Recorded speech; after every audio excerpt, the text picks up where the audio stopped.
നമസ്കാരം, ഞാൻ മോഹനപിള്ള. എല്ലാവർക്കും ഈസി ഹിന്ദിയിലേക്ക് സ്വാഗതം. ഇന്ന് നമ്മളിവിടെ ഡിസ്കസ് ചെയ്യുന്നത് 9ാം ക്ലാസ്സിലെ ഹിന്ദി ആനുവൽ എക്സാമിനേഷന് വേണ്ടി സമഗ്ര പ്ലസ് തയ്യാറാക്കിയ മോഡൽ ക്വസ്റ്റ്യൻ പേപ്പറും അതിൻ്റെ ഉത്തരവുമാണ്. ചാനൽ ഇപ്പോൾ തന്നെ ലൈക്ക് ചെയ്യണം. ഇതുവരെ സബ്സ്ക്രൈബ് ചെയ്തിട്ടില്ലെങ്കിൽ സബ്സ്ക്രൈബ് ചെയ്യാനും മറക്കരുത്. നമുക്ക് നേരെ ചോദ്യത്തിലേക്ക് കടക്കാം. സൂചന: चटपट और नटखट कहानी का अंश पढ़ें और 1 से 3 तक के प्रश्नों के उत्तर लिखें. ചട്ട്പട്ട് ഓർ നട്ട്കട്ട് എന്ന കഥയെ ആസ്പദമാക്കി തന്നിട്ടുള്ള പാസേജിൽ നിന്ന് 1 മുതൽ 3 വരെയുള്ള ചോദ്യങ്ങൾ എഴുതുക. സർദിയാം അഭി ശുരു നഹി ഹുയി ഥി. മൗസം സാഫ് ദ. കാലാവസ്ഥയൊക്കെ വളരെ തെളിഞ്ഞതായിരുന്നു. ചട്കീലി ധൂപ്പ് നിക്കിലി ഹുയി ഥി. നല്ല വെയിൽ വീശുന്നുണ്ട്, അടിക്കുന്നുണ്ട്. ധോനോഭായി മസേമയും ദൗട്ടെ ചലേഗെ. 2 സഹോദരന്മാരും നല്ല ഉത്സാഹത്തോടു കൂടി ഓടിക്കൊണ്ടിരിക്കുകയാണ്. നാല പാർക്കിയ. തോട് കടന്നു. ബാഗ പാർക്കിയ. തോട്ടം കടന്നു. കേത്ത് പാർക്കിയ. പാടം കടന്നു. ബർഗദ് കോ ഭി പീछे छोड़ दिया. ആൽമരവും അവർ പിന്നിലാക്കി. ലേക്കിൻ പോക്കർ തക്ക് പൗഞ്ചത്തെ. ആ കുളത്തിനടുത്തെത്തിയപ്പോഴേക്കും ധോനവും തക്കുകയെ. 2 പേരും ക്ഷീണിച്ചുപോയി. അവർ രുക്കുകയെ. അവിടെ നിന്നു. 1ാമത്തെ ചോദ്യം: ചട്കീലി ധൂപ്പ് മേ വിശേഷണ ശബ്ദ കോൻസാ ഹെ. ഏതാണ് വിശേഷണ ശബ്ദം? അല്ലെങ്കിൽ വിശേഷണം, നാമവിശേഷണം അല്ലെങ്കിൽ അഡ്ജക്റ്റീവ്. ചട്കീലി ധൂപ്പ്, അതിലെ ധൂപ്പ് എന്നുള്ളത് നാമമാണ്. അതുകൊണ്ട് നാമത്തെയോ സർവനാമത്തെയോ വിശേഷിപ്പിക്കുന്ന പദമാണ് നാമവിശേഷണം അല്ലെങ്കിൽ വിശേഷൻ. അപ്പോൾ ചട്കീലിയാണ് വിശേഷണം. 2ാമത് ചോദ്യം: സഹി പ്രസ്താവ് ചുൻകറിലേക്ക്. ശരിയായ പ്രസ്താവന തിരഞ്ഞെടുത്ത് എഴുതുക. ആ 4 പ്രസ്താവനകൾ കൊടുത്തിട്ടുണ്ട്. അതിൽ ബർഗദ് തക്ക് പൗഞ്ചത്തെ ധോനം വെച്ച് തക്കുകയെ തെറ്റാണ്. പോക്കർ തക്ക് പൗഞ്ചത്തെ ധോനം വെച്ച് തക്കുകയെ അത് ശരിയാണ്. പാസേജിൽ തന്നെ ഉള്ളതാണ്. അടുത്ത 3ാമത് ചോദ്യം: ധോനോ ഭായി മസേമേം ദൗട്ടെ ചലേഗെ. 2 പേരും വളരെ ഉത്സാഹത്തോടു കൂടി ഓടിക്കൊണ്ടിരുന്നു. ക്യൂ എന്തിനു വേണ്ടിയാണ്? 2 മാർക്കിന്റെ ഒരു ചോദ്യമാണ്. അതിന്റെ ആൻസർ മോഡലിന് വേണ്ടി കൊടുക്കാം. ചട്ട്പട്ട് ഓർ നട്ട്കട്ട്. ചട്ട്പട്ടും നട്ട്കട്ടും. ദോനോം കെ കപ്പടെ ഭീഗ് കെ. 2 പേരുടെയും തുണികൾ നനഞ്ഞിരുന്നു. ഭീഗെ കപ്പടോം കോ സുഖാനെ കേലിയെ. ആ നനഞ്ഞ വസ്ത്രങ്ങൾ ഉണക്കുന്നതിന് വേണ്ടി ദോനോ ഏക്ക് ദൂസരേ കാ ഹാത്ത് പകഡ്കർ. ഒരാൾ മറ്റൊരാളുടെ കൈ പിടിച്ചുകൊണ്ട് മസേ മീ ദൗട്ടെ ചലേഗെ. ഒരുമിച്ച് ഉത്സാഹത്തോടുകൂടി ഓടാൻ തുടങ്ങി. അടുത്ത സൂചന: ജബ് ഗാന്ധിജിക്ക് ഘടി ചോരി ചലി ഗയി ധി ലേഖാംശപ്പെടെ. ഈ ലേഖനം വായിച്ച് और 4 से 6 तक के प्रश्नों के उत्तर लिखें. 4 മുതൽ 6 വരെയുള്ള ചോദ്യങ്ങൾക്ക് ഉത്തരമെഴുതുക. ഡിബേമേയും ടിന്നില് ബക്കരിക്ക് ദൂത്ത് സെ ബന ദഹീധ. ആടിന്റെ പാല് കൊണ്ടുണ്ടാക്കിയ തൈര് ഉണ്ടായിരുന്നു. അവർ ചമ്മച്ച് ഹാലാങ്കി ടൂട്ടാ ഹുവാ ഥാ. അതിലുണ്ടായിരുന്ന സ്പൂണ് പൊട്ടിയതായിരുന്നു. ലേക്കിൻ ഉസ്കെ ടൂട്ടെ ഹത്തേപ്പ് ലക്കടി കി കപച്ചി ധാഗേമേ ബാന്ത് ദി ഗയി ഥി. ആ പൊട്ടിയ സ്പൂണിന്റെ ആ പിടിയിൽ ഒരു തടിക്കഷ്ണം ചേർത്ത് വെച്ച് നൂല് കൊണ്ട് കെട്ടിയിരുന്നു. വൈസ്രായി ലോർഡ് മൗണ്ട് ബാറ്റനും ഉൻകി പത്നി അദ്ദേഹം ഈ പ്രവൃത്തികളെല്ലാം നോക്കിക്കൊണ്ടേയിരുന്നു. 4ാം ചോദ്യം: സഹി വികൽപ്പ് ചുൻകറിലേക്ക്. ശരിയായ വികല്പം ചേർത്ത് എഴുതുക. ആദ്യം കൊടുത്തിരിക്കുന്നത് ബഹു പ്ലസ് ക ഉസ്കെ തെറ്റാണ്. 2ാമത് കൊടുത്തിരിക്കുന്നത് ബഹു പ്ലസ് കെ ഉസ്കെ, അത് ശരിയാണ്. 5ാമത്തെ ചോദ്യം: വൈസ്രായി ലോർഡ് മൗണ്ട് ബാറ്റൻ ഓർ ഉൻകി പത്നി ഗാന്ധിജിക്കോ ദേഖ്തേ രഹുകയെ. അവർ 2 പേരും ഗാന്ധിജിയെ നോക്കിക്കൊണ്ടിരുന്നു. ക്യൂ എന്തുകൊണ്ടാണ്? എൻ്റെ ആൻസർ ഞാൻ മോഡലായി കൊടുത്തിട്ടുണ്ട്. നാശ്തേക്ക് ഭാര്യയായിട്ടോ. ഭക്ഷണത്തിന്റെ സമയം എത്തിയപ്പോൾ ഗാന്ധിജിനെ കഹാക്കി. ഗാന്ധിജി പറഞ്ഞു, അപ്ന നാശ്ത സാത്തിലായ ഹെ. തനിക്കുള്ള ഭക്ഷണം ഒപ്പം കൊണ്ടുവന്നിട്ടുണ്ടെന്ന്. തഭി അപ്പോൾ ഗാന്ധിജിനെ സാത്തിലായി. ഗാന്ധിജി ഒപ്പം കൊണ്ടുവന്ന പുരാനി ധൈര്യമേ രഖേ. പഴയ സഞ്ചിയിൽ വെച്ചിരുന്ന ബക്കരി കെ ദൂത്ത് സെ ബന ദഹി ബാഹർ നികല. ആ തൈര് പുറത്തെടുത്തു. ഇത് ദേക്കർ ഇത് കണ്ടപ്പോൾ ലോർഡ് മൗണ്ട് ബാറ്റൻ ഓർ ഉൻകി പത്നി, മൗണ്ട് ബാറ്റനും അദ്ദേഹത്തിന്റെ ഭാര്യയും ഗാന്ധിജി കോ ദേഖത്തെ രഹുകയെ, ഗാന്ധിജിയെ നോക്കിക്കൊണ്ടിരുന്നു. അർത്ഥാത് ഇതിൽ ഒരു അർത്ഥം കൂടി ഗാന്ധിജി കാണുന്നുണ്ട്. അതെന്താണെന്ന് വെച്ചാൽ, ഹിന്ദുസ്ഥാൻ കെ ലോഗ്, ഹിന്ദുസ്ഥാനിലെ ആളുകൾ അപ്നി മേഹനത്ത് സേ ജോ മിൽത്താ ഹെ വഹ് ഭി ഖാത്താ ഹെ, തൻ്റെ പരിശ്രമം കൊണ്ട് എന്ത് കിട്ടുമോ അത് മാത്രമേ അവർ കഴിക്കാറുള്ളൂ, അല്ലാതെ മറ്റുള്ളവരെ സൗജന്യം ഒരിക്കലും സ്വീകരിക്കാറില്ല എന്നാണ് ഇതുകൊണ്ട് അദ്ദേഹം അർത്ഥമാക്കിയത്. ആറാമത്തെ ചോദ്യം, മാൻലേ ഗാന്ധിജിക്ക് സാത്ത് കി പഹലി മുലാഖാത്ത് കെ ബാരമേ, ഗാന്ധിജിയുമായി ഉള്ള ആദ്യത്തെ കൂടിക്കാഴ്ചയെക്കുറിച്ച് വൈസ്രായി ലോർഡ് മൗണ്ട് ബാറ്റൻ അപ്നി ഡയറി മേം ലിഖി, തൻ്റെ ഡയറി എഴുതി. വഹ് ഡയറി ലിഖി, ആ ഡയറി നമ്മുടെ സങ്കല്പത്തിൽ എഴുതാം. ഡയറി എഴുതുമ്പോൾ നമ്മൾ പ്രത്യേകം ശ്രദ്ധിക്കണം, അത് ആ ദിവസത്തെ എല്ലാ കാര്യങ്ങളും കഴിഞ്ഞ് ദിവസത്തിൻ്റെ അവസാനമായിരിക്കും എഴുതുന്നത്. അതുകൊണ്ട് മിക്കപ്പോഴും നമ്മളത് പാസ്റ്റ് രൂപത്തിലായിരിക്കും എഴുതുന്നത്. കിട്ടും, ഞാൻ മോഡലിന് വേണ്ടി ഇവിടെ ഒരെണ്ണം കൊടുക്കുന്നു. നോക്കാം. ആജ് ഏക്ക് അവിസ്മരണീയ ദിൻ ഥ, ഇന്ന് അവസ്മരണീയമായ ഒരു ദിവസമായിരുന്നു. ആജ് ഗാന്ധിജിക്ക് സാത്ത് പഹലി മുലാഖാത്ത് ഹുയി, ഇന്ന് ഗാന്ധിജിയുമായി ആദ്യത്തെ കൂടിക്കാഴ്ചയായിരുന്നു. ഉസ്കോ ഗർമി സെ ആരാം ദേനെ കെ ലിയെ, അദ്ദേഹത്തിന് ചൂടിൽ നിന്ന് രക്ഷപ്പെടുന്നതിന് വേണ്ടി, വിശ്രമം കിട്ടുന്നതിന് വേണ്ടി ഏക്ക് കണ്ടേ പഹലേസെ, 1 മണിക്കൂർ മുമ്പ് മുതൽ തന്നെ റൂം കൂളർ ചലാക്കർ, റൂമിൽ കൂളർ പ്രവർത്തിപ്പിച്ച് കമരേക്കോ ടണ്ടാ കർ ലിയ, മുറി തണുപ്പിച്ചു. ലേക്കിൻ ഉസിനെ തോ ക്യാ കിയ, എന്നാൽ അദ്ദേഹം എന്താണ് ചെയ്തത്? കൂളർ ബന്ദ് കർവാദിയ, ഓഫാക്കിപ്പിച്ചു. ഇസ്കെ അലാവ, ഇത് കൂടാതെ ഏക ചോട്ടി സി പുരാനി ഘടി കേലിയ, ഒരു ചെറിയ പഴയ വാച്ചിന് വേണ്ടി ജിന്ദഗിക്ക് സബ്സെ ഷാൻദാർ മൗക്കേക്ക, ജീവിതത്തിലെ ഏറ്റവും വിലയേറിയ അഭിമാനകരമായ അവസരം, ആനന്ദ് ദിവസത്തിൻ്റെ അവസരത്തിൻ്റെ ആനന്ദ് നഷ്ട കർദിയ, അതിൻ്റെ സന്തോഷവും ഇല്ലാതാക്കി. നാശ്തേ കേലിയെ, ഭക്ഷണത്തിന് വേണ്ടി ക്യാ ക്യാ തയ്യാരിയാക്കി ധി, എന്തെല്ലാം തയ്യാറെടുപ്പുകളായിരുന്നു നടത്തിയിരുന്നത്. ലേക്കിൻ വഹുത്വ അപ്പന നാശ്ത സാത്തിലായ, എന്നാൽ അദ്ദേഹം തനിക്ക് കഴിക്കാനുള്ള ഭക്ഷണം ഒപ്പം കൊണ്ടുവന്നിരുന്നു. ഇതിന് ഹിമ്മത്ത് ഓർ കിസിമേ ഭി മൈനെ നഹി ദേക്ക, ഇത്രയും ധൈര്യം ഞാൻ വേറെ ആരിലും കണ്ടിട്ടില്ല. സച്മുച്ച് പോയേക്ക് അസാധാരണ ആത്മീയ, അദ്ദേഹം തീർച്ചയായും ഒരു അസാധാരണ മനുഷ്യൻ തന്നെയാണ്. അടുത്ത സൂചന, നമൂനയ്ക്ക് അനുസാർ വാക്യ ബദൽക്കർ ലിഖേ, ആ മാതൃക അനുസരിച്ച് ചോദ്യം മാറ്റി എഴുതുക. 7 മൈം തുമേം ലേ ജാത്താഹും, അതെങ്ങനെയാണ് മാറിയത്? മൈം തുമേം ലേ ജാവൂങ്ക, അതത് പ്രസന്റ് ടെൻസ് ആണ്. രണ്ടാമത്തത് ഫ്യൂച്ചർ ടെൻസ് ആണ്. ഹം കിസി തരഹ് പൗഞ്ച് ജാത്തെ ഹെ, അതെങ്ങനെ വരണം? ഹം കിസി തരഹ് പൗഞ്ച് ജായേങ്കെ, ഹം വന്നതുകൊണ്ട് പ്ലൂറലായി യേങ്കെ എന്ന് ചേർക്കണം. അടുത്ത സൂചന, കബ് തക് കവിത കി ഏ പങ്ക്തിയാ പടേ ഓർ 8 से 10 तक के प्रश्नों के उत्तर लगे, 8 മുതൽ 10 വരെയുള്ള ചോദ്യങ്ങൾക്ക് ഉത്തരം കബ് തക് എന്ന കവി ആസ്പദമാക്കി എഴുതുക. പാസേജ്, കബ് തക് ജോഗത്തെ രഹോഗെ അപ്നി പഹച്ചാൻ ജാനനെ കെ ലിയെ ദൂസരേ കാ മുഹ്, और कब तक आसरे में रहोगे कि कोई आए और तुम्हारे लिए. 8ാം ചോദ്യം, മുഹ് ജോഹന സെ താത്പര്യ ക്യാ ഹെ, മുഹ് ജോഹന എന്ന് വെച്ചാൽ അതിൻ്റെ അർത്ഥം എന്താണ്? ആൻസർ ആദ്യം കിടക്കുന്ന പ്രതീക്ഷാ കർണ. 9ാമത്തെ ചോദ്യം, സമാന ആശയവാലി പങ്ക്തിയാം സുൻകർ ലിഖേ, സമാനമായ ആശയമുള്ള വരികൾ തിരഞ്ഞെടുത്തെഴുതുക.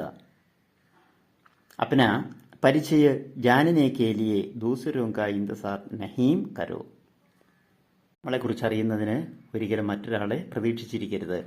അത് ആദ്യം കിടക്കുന്ന വരികൾ 3 വരികളാണ്. കബ് തക്ക് ജോഹത്തെ രഹോഗെ അപ്പനി പഹച്ചാൻ ജാനനെ കെ ലിയെ ദൂസരേ കാ മുഹ്. 10ാമത്തെ ചോദ്യം, കവി ഓർ കവിത കാ ആശി ദേത്തെ ഹുയെ കവിതാംശ കാ ആശി ലിഖേ, കവിയെക്കുറിച്ചും കവിതയെക്കുറിച്ചും പറഞ്ഞുകൊണ്ട് കവിതയുടെ ആശയം എഴുതുക. ഈ കവിത എഴുതിയതാരാണ്? വന്ദന ടേട്ടയാണ്. നമുക്ക് ആശയം മോഡലായി കൊടുത്തിരിക്കുന്നത് നോക്കാം. ആദിവാസി ലേഖികയായ വന്ദന ടെട്ടേക്ക് ബഹുചർച്ചിത കവിത ഹെ കബ് തക്ക്. കവയിത്രി പൂച്ചത്തി ഹെ, കവയിത്രി പറയുന്നു കി തും കബ് തക്ക് പുരുഷ ഉസ്കോ പഹച്ചാനെ കാ ഇന്തുസാർ കരോഗി. നിങ്ങൾ എപ്പോൾ വരെ പുരുഷൻ നിങ്ങളെ പരിചയപ്പെടുത്തുന്നത് വരെ നിങ്ങൾ പ്രതീക്ഷിച്ചിരിക്കും. യഹ് ആകെ പൂച്ചതേക്ക് അവർ വീണ്ടും ചോദിക്കുന്നു. തുമേ പഹച്ചാനെ കേലിയെ നിങ്ങൾ അറിയുന്നതിന് വേണ്ടി കബ് തക്ക് എപ്പോൾ വരെ കിസി ഓർ കി പ്രതീക്ഷ കരെ മറ്റുള്ളവരെ പ്രതീക്ഷിച്ചിരിക്കണം. കവിത ആത്മനിർഭരത ഓർ സശക്തീകർ കെ വിചാർ പർ കേന്ദ്രിത് ഹൈ. വളരെ ആത്മനിർഭരമാണ്, അതുപോലെ സ്ത്രീ ശക്തിയുമായി ബന്ധപ്പെട്ട കവിതയാണിത്. സൂചന: രാജ और विद्रोही नाटक के अंश पढ़ें और 11 से 13 तक के प्रश्नों के उत्तर लिखें. രാജ और വിദ്രോഹി എന്ന നാടകത്തെ ആസ്പദമാക്കി 11 മുതൽ 13 വരെയുള്ള ചോദ്യങ്ങൾക്ക് ഉത്തരമെഴുതുക. പാസേജ് ഇതാണ്. പഹല ദൃശ്യ, ആദ്യത്തെ ദൃശ്യം. രാജീൻ: मैं तुम लोगों का राजा हूं. ഞാൻ നിങ്ങളുടെ രാജാവാണ്. ഹേം: तुम राजा क्यों? നീ എങ്ങനെ രാജാവോ? രാജീൻ: क्योंकि मैं तुम सबसे बड़ा हूं. ഞാൻ നിങ്ങളെക്കാളൊക്കെ ഏറ്റവും വലിയവനാണ്. हेम: अगर सिर्फ इसी बात से साबित नहीं होता कि तुम सबसे बलवान भी हो. നീ അത് മാത്രമല്ല തെളിയിക്കേണ്ടത്, നീ ഒരു വലിയ ബലവാൻ കൂടിയാണ് എന്ന് തെളിയിക്കാമോ? ക്യാ മേരി താക്കത്ത് സബ്സെ ജ്യാദ നഹി ഹെ. എന്താ, എൻ്റെ ശക്തി നിങ്ങളെക്കാൾ കൂടിയതല്ലേ? ലട്ലി, എന്നാൽ നമുക്കൊന്ന് തമ്മിൽ ഒന്ന് ഫൈറ്റ് ചെയ്ത് നോക്കാം. ടീക്ക്, ശരി. 11ാമത്തെ ചോദ്യം. രാജ और വിദ്രോഹി നാടകയ്ക്ക് രചയിത കോൻ ഹെ. രാജ और വിദ്രോഹി എന്ന നാടകത്തിന്റെ രചയിതാവ് ആരാണ്? രണ്ടാമത് കിടക്കുന്ന രവീന്ദ്രനാഥ ടാഗോർ. രാജ और വിദ്രോഹി നാടകയ്ക്ക് മഞ്ചീകരൻ की सूचना देते हुए एक പോസ്റ്റർ തയ്യാർ करे. ഒരു പോസ്റ്റർ തയ്യാറാക്കാനാണ്. മഞ്ചീകരൻ എന്ന് പറഞ്ഞാൽ നമ്മൾ സ്റ്റേജിൽ അവതരിപ്പിക്കുന്നതിന് വേണ്ടിയാണ്. നമ്മൾ ഈ നാടകം സ്റ്റേജിൽ അവതരിപ്പിക്കുന്നതിന് വേണ്ടി ഒരു പോസ്റ്റർ തയ്യാറാക്കുക. പോസ്റ്റർ തയ്യാറാക്കുമ്പോൾ നമ്മൾ പല കാര്യങ്ങൾ നമ്മൾ മനസ്സിലാക്കണം. ഏതെങ്കിലും ഒരു പൊതു കാര്യം അറിയിക്കുന്നതിന് വേണ്ടി നമുക്കൊരു പോസ്റ്റർ തയ്യാറാക്കാം. ഇവിടെ ഒരു അറിയിപ്പിന് വേണ്ടിയാണ് പോസ്റ്റർ തയ്യാറാക്കുന്നത്. പിന്നെ അല്ലാതെ തന്നെ നമുക്ക് മറ്റൊരു തരത്തിൽ പോസ്റ്റർ തയ്യാറാക്കുന്നത് ഏതെങ്കിലും ബോധവൽക്കരണത്തിന് വേണ്ടിയുള്ളതാണ്. അതായത് ജലം മലിനമാക്കരുത്, ഇങ്ങനെയൊക്കെയുള്ള പല പൊതു തത്വങ്ങൾ പ്രചരിപ്പിക്കുന്നതിന് വേണ്ടിയാകാം. ഇവിടെ അതല്ല, ഒരു നാടകം അവതരിപ്പിക്കുന്നതിന് വേണ്ടിയാണ്. അപ്പോൾ നമ്മളിതിനകത്ത് അങ്ങനെ ഒരു പോസ്റ്റർ തയ്യാറാക്കുമ്പോൾ നമ്മൾ ശ്രദ്ധിക്കണം, ഇത് എന്താണ്, എവിടെയാണ്, ഏത് സ്ഥലത്താണ്, ഏത് സമയത്താണ്, ഇതിൻ്റെ ഉദ്ഘാടനമാരാണ്, ഇങ്ങനെയുള്ള പല കാര്യങ്ങളും നമ്മൾ വെച്ച് വേണം നമ്മൾ ഈ പോസ്റ്റർ തയ്യാറാക്കാൻ. പോസ്റ്റർ തയ്യാറാക്കിയിട്ടത് കഴിയുന്നതും അല്ല, ഇത് ഒരു പേജിൽ തന്നെ ഈ ചോദ്യത്തിൻ്റെ ഉത്തരം നിൽക്കണം. അതായത് 2 പേജുകളിലായിട്ട് ഇതിൻ്റെ ഉത്തരം എഴുതരുത്. എന്നിട്ട് ഒരു ബോർഡറൊക്കെ കൊടുത്ത് വേണം നമ്മളിത് തയ്യാറാക്കാൻ. ഞാൻ മോഡലിന് വേണ്ടി ഒരെണ്ണം ഇവിടെ കൊടുക്കാം. ഇതിനൊരു ചോയ്സ് ഉള്ളത് രാജ और വിദ്രോഹി നാട് മേ രാജൻ രാജാക്ക് ഭൂമിക നിവാത്ത ഹെ. രാജേനാണ് രാജാവിൻ്റെ ആവേശം ഇടുന്നത്. നാടക അനുഭവം ബതാത്തെ ഹുയെ, നാടകത്തിൻ്റെ അനുഭവം പറഞ്ഞുകൊണ്ട്. അപ്പനെ മിത്രക്ക് ഇന്നാം രാജൻ കാ പത്രത്തിലേക്ക്, രാജൻ തൻ്റെ കൂട്ടുകാരന് ഒരു കത്തയക്കുകയാണ്. അപ്പോൾ രാജൻ അഭിനയിച്ച രാജാവായി അഭിനയിക്കുന്ന രാജൻ തൻ്റെ കൂട്ടുകാരന് ഒരു കത്ത് തൻ്റെ നാടക അനുഭവത്തെക്കുറിച്ച് പറയുന്നു. അപ്പോൾ കത്തെഴുതുമ്പോൾ നമുക്ക് അറിയാം, ഒരു ഏറ്റവും മുകളിൽ വലതുവശത്തായി സ്ഥാനം ഉണ്ടാകണം, താരീഖ് ഉണ്ടാകണം, പിന്നീട് ഒരു അഭിസംബോധന ഉണ്ടായിരിക്കണം, പ്രിയ മിത്ര.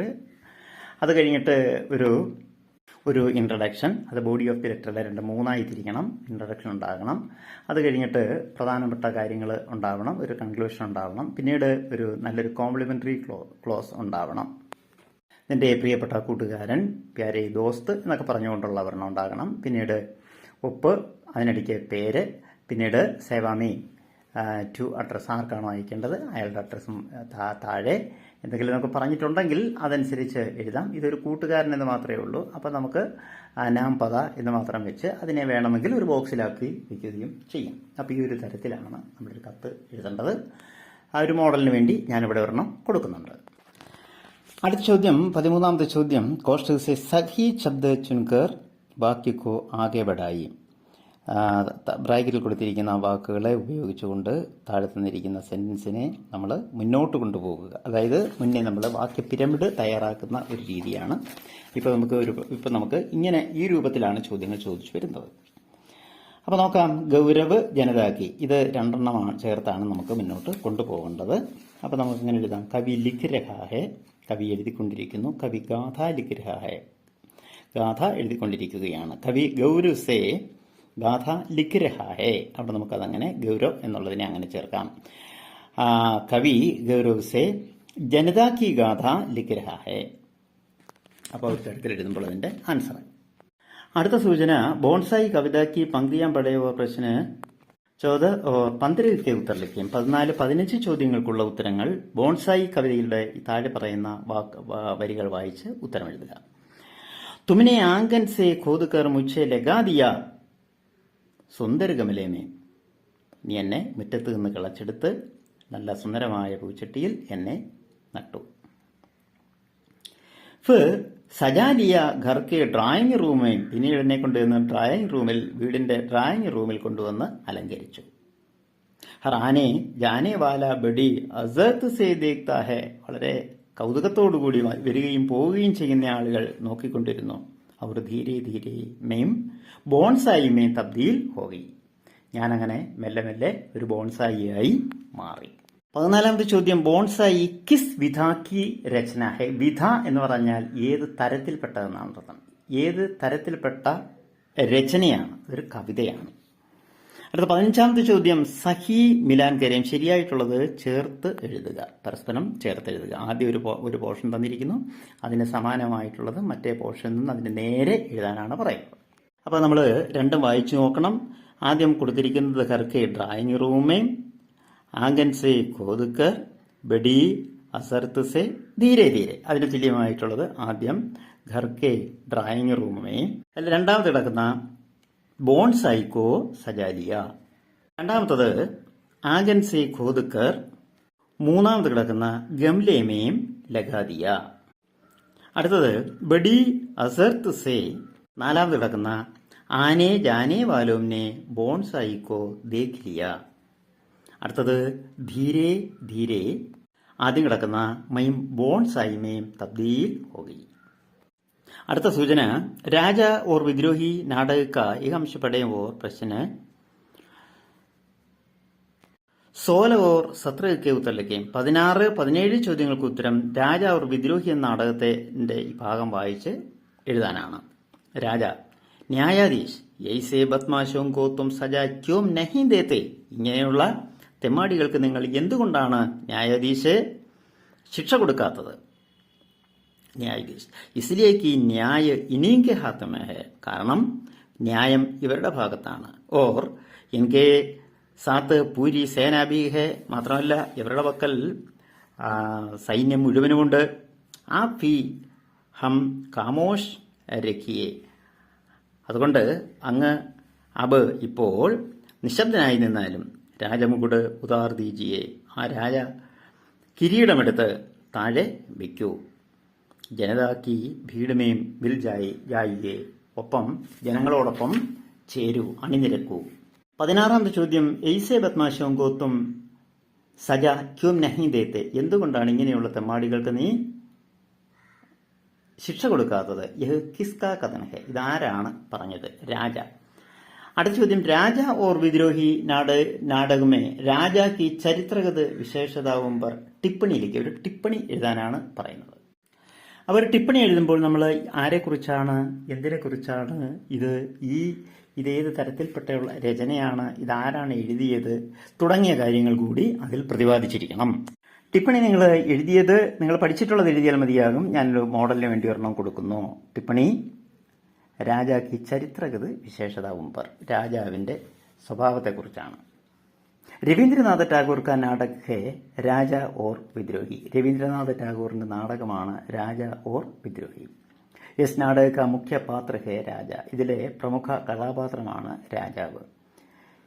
ഖുദ്കോ സബ്സെ ബഡാ ഓർ ബൽവാൻ മാൻതാ ഹെ, ഇയാൾ സ്വയം വലിയവനും അതുപോലെ തന്നെ ശക്തിശാലിയുമാണെന്ന് അവകാശപ്പെടുന്നു. ലഡായി സേ, അയാൾ യുദ്ധത്തിന് അല്ലെങ്കിൽ തമ്മിൽ വഴക്ക് കൂടുന്നതിന് അല്ലെങ്കിൽ യുദ്ധത്തിന് ആനന്ദ് ഓർ ഉല്ലാസ് കാ അനുഭവ് കർണേവാല ഹെ, ആനന്ദവും ഉല്ലാസവും സന്തോഷവും കാണുന്നയാളാണ്. ഇസ്ലിയെ വോ ഹം പർ ചൂട്ട ആരോപ് ലഗാക്കർ, അതുകൊണ്ട് ഇയാൾ ഹേം എന്ന കഥാപാത്രത്തിൽ ചൂട്ട ആരോപ് ലഗാക്കർ, പൊള്ളയായ ആരോപം ഉന്നയിച്ചുകൊണ്ട് ഉസ്കെ സാത്ത് ലഡായി കർത്ത ഹെ, അയാളോടൊപ്പം യുദ്ധം ചെയ്യുന്നു. ജനതാക്കി അനുസാർ, ജനങ്ങളുടെ അഭിപ്രായത്തിൽ രാജ ജനതാക്കോ ന്യായ ദിലാനിമേയും അസമർത്ഥ ഹെ, ന്യായം കൊടുക്കാൻ അസമർത്ഥനാണ് ഈ രാജാവെന്നാണ് ജനങ്ങൾ പറയുന്നത്. ജനതാക്കി ദർബാർമേയും, ജനങ്ങളുടെ ദർബാറിൽ വഹ് അപരാധി ഭി ഹെ, അയാൾ രാജാവ് അപരാധി കൂടിയാണ്. ന്യായ ജനതാക്കെ സാത്ത് ഹെ, ജനങ്ങളോടൊപ്പമാണ് ന്യായമുള്ളത്. ഇത് ജാൻതെ ഹുയെ ഭി, ഇത് മനസ്സിലാക്കിയിട്ട് കൂടി രാജ മുകുട് ഉദാർക്കർ ജനതാസെ മിൽ ജാനേ മേ വഹ് നഹീം ചാഹ്ത, ഇതറിഞ്ഞിട്ടുകൂടി ഇയാൾ ജനങ്ങളോടൊപ്പം ചേരാൻ ആഗ്രഹിക്കുന്നില്ല. മുझे രാജാക്ക ചരിത്ര അച്ഛാ നഹീം ലഗ, എനിക്ക് രാജാവിന്റെ സ്വഭാവം ഇഷ്ടപ്പെട്ടിട്ടില്ല. അപ്പം അങ്ങനെ അതിന്റെ നമ്മുടെ ഒരു കമന്റ് കൂടെ എഴുതാവുന്നതാണ്. അതൊരു ചോയ്സ് ഉള്ളത് ഇസ് പ്രസംഗ പർ പട്കഥാക്ക ദൃശ്യ തയ്യാർ കാര്യം, ഒരു തിരക്കഥയുടെ ഒരു സ്ക്രിപ്റ്റിന്റെ ഒരു ദൃശ്യം എഴുതാനാണ് പറയുന്നത്. നമ്മൾ സ്ക്രിപ്റ്റ് അല്ലെങ്കിൽ തിരക്കഥയുടെ പട്കഥ തയ്യാറാക്കുമ്പോൾ പല കാര്യങ്ങൾ ശ്രദ്ധിക്കണം. സീനുകളായിട്ടായിരിക്കണം നമ്മൾ എഴുതേണ്ടത്. ദൃശ്യേക്ക് അല്ലെങ്കിൽ സീനേക്ക് എന്ന് പറഞ്ഞിട്ട് വേണം തുടങ്ങാൻ. ഇവിടെ ഒരു സീൻ എഴുതാനാണ് പറഞ്ഞിട്ടുള്ളത്. അതിൽ സ്ഥാൻ ഉണ്ടായിരിക്കണം, അതുപോലെ തന്നെ സമയമുണ്ടാകണം, കഥാപാത്രങ്ങൾ ഉണ്ടാകണം, പാത്രങ്ങളുടെ പ്രായം ഉണ്ടായിരിക്കണം, അവരുടെ വേഷഭൂഷ ഉണ്ടായിരിക്കണം. അതിനുശേഷം ദൃശ്യകാവ്യവിവരം, ദൃശ്യങ്ങളുടെ ഒരു ചെറിയൊരു വിവരണം നമ്മൾ കൊടുക്കണം. അതിനുശേഷം പ്രധാനപ്പെട്ട ഭാഗമായ സംഭാഷണം, ഇത്രയും കാര്യങ്ങൾ ചേരുമ്പോഴാണ് ഒരു പട്കഥയാകുന്നത്. നമ്മളിവിടെ ഞാൻ മോഡലിന് വേണ്ടി ഒരെണ്ണം കൊടുക്കുന്നു. ദൃശ്യ ഏക്ക്, സ്ഥാൻ രാജമഹൽ, സമയ് സവേരെ 10 ബജെ, പാത്ര രാജ, ആയു 50 വർഷം 50 വയസ്സ്, രാജകീയ പോഷാക്ക്, രാജകീയ വസ്ത്രങ്ങൾ അല്ലെങ്കിൽ വേഷഭൂഷ.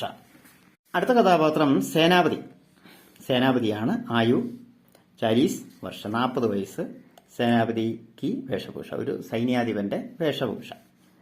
അടുത്ത ന്യായാധീശ്, ആയു 45 വർഷം 45 വയസ്സ്, ന്യായാധീശ്ക്ക് വേഷഭൂഷ.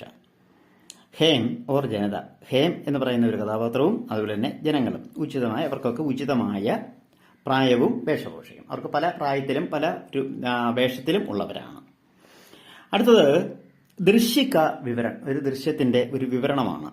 രാജമഹൽമേ രാജാ കെ സാത്ത് ന്യായാധീശ് സേനാപതി ഹേമ സൈനിക് ഓർ ജനത ബാത്തേങ്കർ രഹേ ഹെ, രാജകൊട്ടാരത്തിലാണ് ഈ കാര്യങ്ങൾ നടക്കുന്നത്. അടുത്തത് സംവാദമാണ്, പ്രധാനപ്പെട്ട ഭാഗമാണ്. അതിൽ ജനങ്ങൾ കാര്യം പറയുകയാണ്. എന്താ പറയുന്നത്? ഭാവി രാജാക്കാൻ നാശികോ, ഭാവിയായ രാജാവ് നശിക്കട്ടെ. രാജ, സേനാപതി തുമാരേ സാമനെ ഈസാ അത്യാചാർ, നിങ്ങളുടെ മുമ്പിൽ വെച്ചാണോ ഇത്തരത്തിലുള്ള അതിക്രമങ്ങൾ നടക്കുന്നത്? അപ്പൊ സേനാപതി പറയുകയാണ്, ആര് മേരെ പാസ് കൊയ് അധികാർ നഹി ഹെ, ഇന്ന് എനിക്ക് എന്റെ പക്കൽ അധികാരമൊന്നുമില്ല. മഹാരാജ്, രാജാവ്, ന്യായാധീശ് ऐसे बदमाशों को तुम सजा क्यों नहीं देते, എന്തുകൊണ്ടാണ് ഇങ്ങനെയുള്ള തെമ്മാടികൾക്ക് നീ ശിക്ഷ കൊടുക്കാത്തത്? അപ്പൊ ന്യായാധീശൻ പറയുകയാണ്, ഇസ്ലിയേക്ക്, അതിന് കാരണം എന്താണ്? ന്യായ ഇനിയും കീം ഹാത്തുമേ ഹെ, ഇവരുടെ ഭാഗത്താണ് ന്യായമുള്ളത്. ആ രാജമുകള് ഉദാർക്കർ ജനതാക്കി ഭീഡമേയും മിൽജായിയെ, അങ്ങ് കിരീടം താഴ്ത്തിവെച്ച് ജനങ്ങളോടൊപ്പം ചേർന്നാലും. ഇത് ഒരു സീനിവിടെ അവസാനിക്കുകയാണ്. ഇത് ലൈക്ക് ചെയ്യാനും സബ്സ്ക്രൈബ് ചെയ്യാനും അതുപോലെ തന്നെ അവരവരുടെ എന്തെങ്കിലും ഒരു അഭിപ്രായം എഴുതാനും മറക്കരുത്. നമുക്ക് നല്ല വീഡിയോകളുമായി വീണ്ടും കാണാം. നന്ദി, നമസ്കാരം.